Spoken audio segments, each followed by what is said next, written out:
লোকে কালী পুজো করে, প্রতিমা পুজো করে, আমরা মমতাদির পুজো করি। কখনো এরকম কোনো অভিযোগ ওঠেনি যে এই বিধানসভা কেন্দ্রে মানে গোষ্ঠীদ্বন্দ্ব বলুন বা বিভিন্ন সিপিএম পার্টির বিধানই আছে, পার্টির পারমিশন ছাড়া বাবা মাকেও নমস্কার করা যায় না। তারপরে আমার বইয়ের মধ্যে কোনো গোষ্ঠীবাজি নেই। আমি কি করে বলবো গোষ্ঠীবাজির কথা? আপনারা যেটা বলছেন গোষ্ঠীদ্বন্দ্ব, আমরা ওইটা বলছি প্রতিযোগিতা। আমার সঙ্গে রয়েছেন ৯ নম্বর দমদম বিধানসভা কেন্দ্রের যে ৯ নম্বর এবং ১০ নম্বর ওয়ার্ডের কাউন্সিলর সুরজিৎ রায়চৌধুরী এবং আপনি রীতা রায়চৌধুরী। তো দাদা, আমি প্রথমে যেটা জানতে চাইবো, সামনেই বিধানসভা ভোট, তো কি মনে হচ্ছে আপনার ৯ নম্বর ১০ নম্বর, কারণ আপনার যেহেতু উনি শুধু মানে স্ত্রী, তো কি মনে হচ্ছে? দেখুন, লোকে কালী পুজো করে, প্রতিমা পুজো করে, আমরা মমতাদির পুজো করি। সবাই চেষ্টা করে তার জীবনে অন্তঃস্থল থেকে মায়ের পায়ে সমর্পণ করা। আমরা আমাদের সর্বশক্তি দিয়ে আমাদের মা মমতা বন্দ্যোপাধ্যায়কে রাজনৈতিকভাবে মানুষের আশীর্বাদ সমর্পণ করি।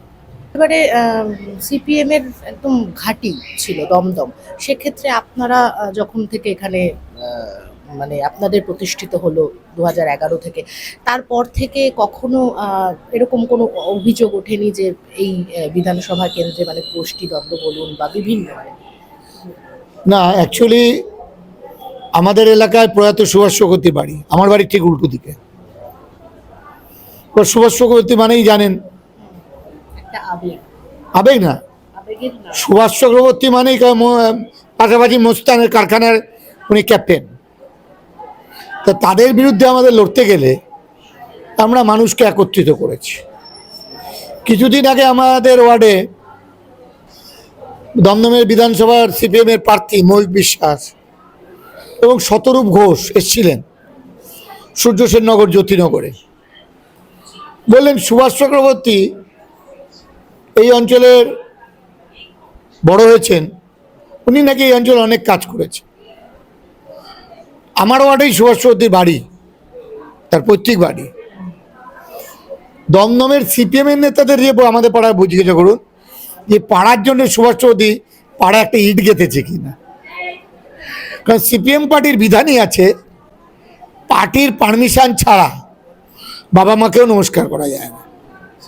সেখানে আপনাদের সময় দমদমে পুরো কাজ হয়েছে। হ্যাঁ, সিপিএমের লোকরা এখন আমাদের কাছে, আমরা বিভিন্ন পরিবার যারা একটা সময় আমি জানি তারা সিপিএম করে, এবারও তারা সিপিএমকে ভোট দেবে। আমি মানুষকে মানুষ হিসেবে দেখি, সিপিএম বিজেপি এই হিসেবে দেখি না। আমরা অনেক পরিবারকে, সিপিএমের অনেক পরিবারকে, আমরা মমতা বন্দ্যোপাধ্যায় যদি মুখ্যমন্ত্রী না থাকে, ব্রাত্য বসু যদি দমদমের বিধায়ক না থাকে, আমরা যদি পৌর প্রতিনিধি না থাকি, সিপিএমের অনেক পরিবার ভেসে যাবে। কারণ তাদের দৈনন্দিন ওষুধপত্র, খাবার দাবার তারা খেতে পাচ্ছে কি না, আমরা সেই খোঁজখবর নিই এবং তাদেরকে সেই সহযোগিতাগুলো দৈনন্দিনভাবে করি। আমরা সেবা করতে। দমদম বিধানসভা কেন্দ্রের তো একটা যেটা মূল সবসময় অভিযোগ ওঠে যে এখানে গোষ্ঠীদ্বন্দ্বটা প্রকট। না, দেখুন, আমার তো ৯-১০, আমার বইয়ের মধ্যে কোনো গোষ্ঠীবাজি নেই। আমি কি করে বলবো গোষ্ঠীবাজির কথা? আমি অন্য কোনো জায়গায় নাক গলাই না। কারণ আমি যেহেতু দিদির সাথে তৃণমূল কংগ্রেস জন্মের আগের থেকে দিদির সাথে দল করে এসেছি, 93 সালে দিদির সাথে ছিলাম। তো তৃণমূলে আমি তো বাড়িওয়ালা, দল বড় হয়েছে, অনেক লোক এসছে গেছে। বাড়িওয়ালা কখনো কি কোনো অশান্তিতে জড়ায়? ভাড়াটে আসে যায়, সেটা ভাড়াটেদের কাছে আসে যায় না, কিন্তু আপনাদের দলেই তো রয়েছে এই দমদমেরই যারা কাউন্সিলর, এবং কাউন্সিলর তো প্রচুর আপনি আমাদের দুটো ওয়ার্ড সম্পর্কে শুনবেন না। ৯-১০-এ যেহেতু আপনি আপনার স্ত্রী রয়েছেন। না, আমরা আমাদের টাউন সভাপতি রাজু সেন শর্মার নেতৃত্বে এবং তার নির্দেশে আমাদের মাথার উপর আছে ব্রাত্য বসু, সৌগত রায়, আর এই ট্যাবলা নামটা সবাই জানে। আমার পক্ষে কোনো অন্যায় কাজ করা সম্ভব না। কিন্তু আপনার স্ত্রী তো নিজেই নির্দলে দাঁড়িয়েছিলেন আপনাকে মানে ডজ করে গিয়ে, তো সেক্ষেত্রে না, এইটা আপনারা কি পুরো দেখাবেন তো? আমার স্ত্রী নির্দলে দাঁড়িয়েছিলেন, তার এই বসতে দেবেন।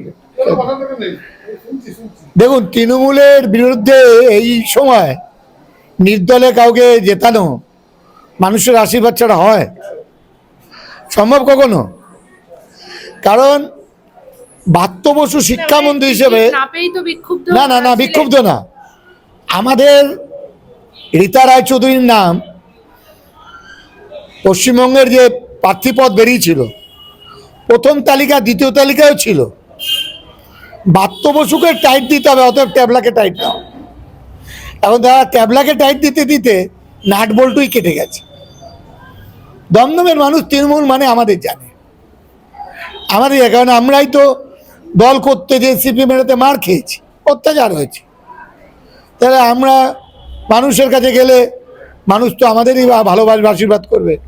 আপনার কাছে মানে তো আপনাদের যেরকম জানেন, আপনারাও ভীষণ পরিচিত, প্রবীর পাল কেডি দাসের, তিনিও যথেষ্ট পরিচিত, তারও অন্য মানে একটা বিক্ষুব্ধ। না, আমি এই বলে আমি প্রথম দিন থেকে করি। আমার আগে দমদমে এখন তৃণমূলের কেউ বেঁচে নেই, সবাই প্রয়াত হয়েছে। একমাত্র দমদম পৌরসভায় বরুণ নট্ট আর ৮ নম্বর ওয়ার্ডে অভিজিৎ মিত্র ছাড়া আমার সমসাময়িক তৃণমূল দলে আর কেউ নেই। তো মানে এই এই দমদমে যেটা অভিযোগ সবসময়, যে গোষ্ঠীদ্বন্দ্বের জন্য নাকি দমদম বিধানসভাটা একেবারে মানে ছাড় খাবে। আপনারা যেটা বলছেন গোষ্ঠীদ্বন্দ্ব, আমরা ওইটা বলছি প্রতিযোগিতা। স্কুলে স্পোর্টস হয় না, এই প্রতিযোগিতায় তো দলের মানে সর্বনাশ হচ্ছে। একদম হচ্ছে না। রাজু সেন শর্মা মার্গ সঙ্গীত করে, আমি মুক্তধারা নাট্য উৎসব করি, আমি খোলা হওয়া অনুষ্ঠান করি, কবির পাল সঙ্গীতানুষ্ঠান সঙ্গীত মেলা করে, দেবাশী ব্যানার্জি বই মেলা করে। আমাদের নিজেদের প্রতিযোগিতা, কে কত বেশি মানুষকে আকৃষ্ট করতে পারবে। এই প্রতিযোগিতাটা যদি আপনাদের ভাষায় গোষ্ঠীদ্বন্দ্ব হয়, তাহলে আমরা চাই আমাদের এই প্রতিযোগিতাটা থাকুক। তাতে তো দলের শ্রীবৃদ্ধি ঘটছে, দলের সংখ্যা বাড়ছে, মানুষের ভোট বাড়ছে। আচ্ছা, এটাতে ভোট পাচ্ছে। হ্যাঁ, দেখুন গত লোকসভা ভোটে এখানে নরেন্দ্র মোদী প্রচার করে গেছে বিজেপির হয়ে। আমাদের এখানে এখানে দমদম বিধানসভায় স্টার ক্যাম্পেনার কেউ ছিল না, শুধু সাংসদ সৌগত রায় আর বিধায়ক ব্রাত্য বসু। তাই দিয়ে আমরা ভোট করে অনেক বিধানসভার থেকে বেশি মার্জিন জিতেছি।